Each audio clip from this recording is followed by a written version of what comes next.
Quigley was born from the high school that I went to. I went to St. Veronica High School, which was in Ambridge, and we were the last graduating class. St. Veronica High School closed in 1967, and there was a high school down the hill, Mount Gallitzin Academy, or Mount Gallitzin High School, actually, which was an all-girls high school, and that closed in 1967, and both of them gave birth to Quigley.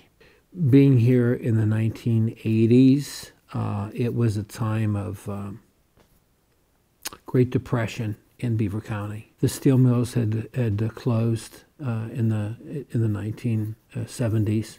The students were going through an awful lot. You know, a lot of their fathers were losing their jobs. And it was a time of challenge. Before, you know, there were many more students, and so you had students of many different kind of levels of academic ability and interest in the school. People were starting to accept a lot of students, regardless of their background or anything, simply for numbers. Dr. Madonna Helbling was very much an agent of change, and as she started to hold the students here accountable and started to make sure that the students that were coming in were truly students that there was an authentic reason for them to come, whether it be because they wanted to grow closer to God, whether it was academics, the college prep, the rigor of it. She made sure that they attended to task while they were here. The other thing that had changed was there was a different kind of spirit here in the school, much more serious.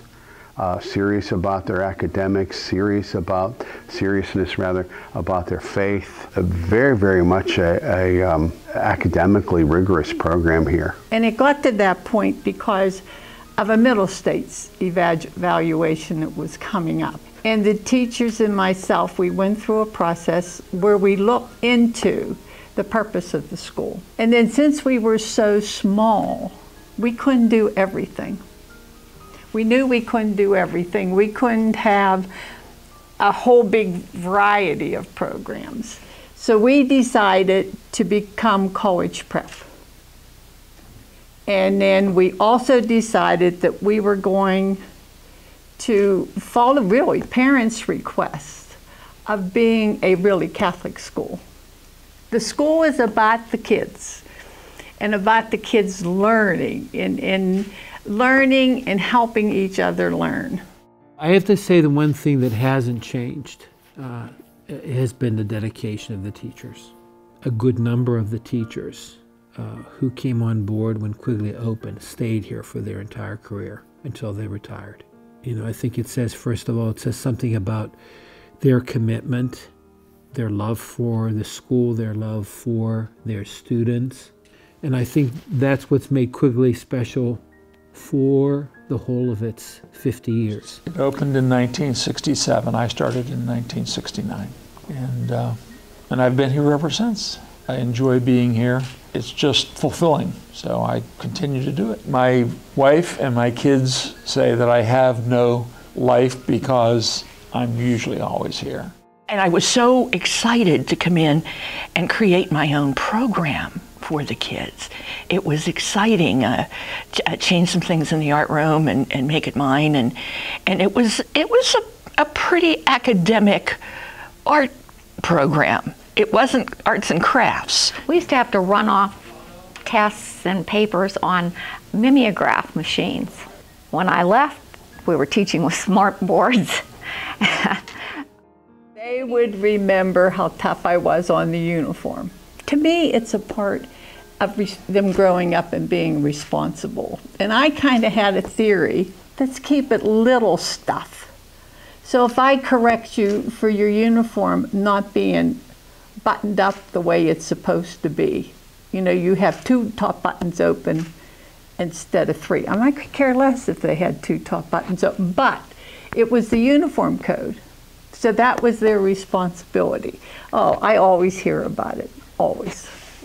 I did, I guess, tell a lot of stories. I was in the military. I spent 2 years in the military police, so I told many military police stories. I hope that they remember that I tried to be very fair and accommodating. They might remember that I always said, don't give yourself anything to fall back on, or you will. When I started in 81, the room was naked, ugly, this pitiful, ugly shade of green.